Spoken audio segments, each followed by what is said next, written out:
Lilien mill-grok whisky jew tat-sambit, il-konsumaturi tax-xorb alkoħoliku qed ikunu provduti b'sensiela ta' xarbiet ġodda u taħlit innovattiv.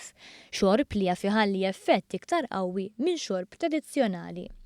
Dawn l-esperimenti flimkien ma' tibdil fil-liġi tal-età legali tax-xorb nebħu riveżjoni fil-kodiċi tal-prattika għal min iservi xorb alkoħoliku. Il-kodiċi riveduta tinkludi 10 punti li għalkemm jidhru ovvji inħass il-bżonn li jkunu miktuba iswed fuq l-abjad biex kulħadd isegwi d-dmirietu fl-isforz tal-konsum tal-alkoħol iktar responsabbli. Dawk li jservu l-alkoħol huwa mistennija jarfu komportament ta' persuni alkoħoliċi jew li jkunu qed jixorbu minħabba peer pressure. Dan fil-waqt li jitgħallmu kif jindirizzaw dawn is-sitwazzjonijiet bl-aħjar mod.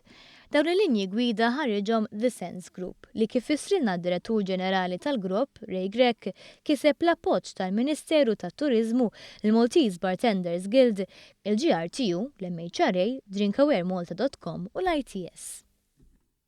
Darba għalhekk daħħalna ħafna partijiet fin-nofs. Ħalli l-ownership tagħha tikber, tiffiltra l-isfel fil-linja fil-ospitalità, tiġi parti malma wkoll, parti fil-tourism studies, titressaq anke li ħafna membri tal-ospitalità li huma llum mhumiex Maltin huma barranin.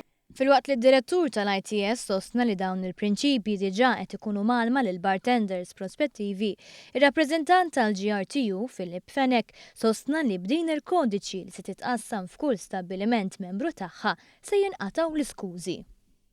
Issa hemm inqas skuża issa il-prinċipji kollha li għandhom ikunu jafu huma dokumentati. Allura se tkun iktar faċli li nkunu nistgħu ngħadduhom.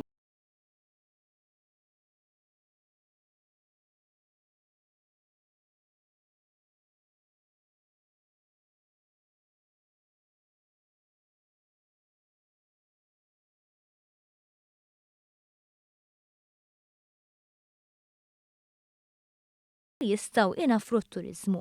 Biex bekk pajjiżna jkompli esperjenza żieda fit-dħul kif għamel is-sena li għaddiet meta l-istabbilimenti ta' pjaċir u ristoranti kellhom dħul ta' iktar minn 600 miljun euro. Il-Ministru aċċenna fuq l-impenn tal-MTA li jiżdiedu l-aġenti ta' infurzar tal-liġi fl-istabbilimenti.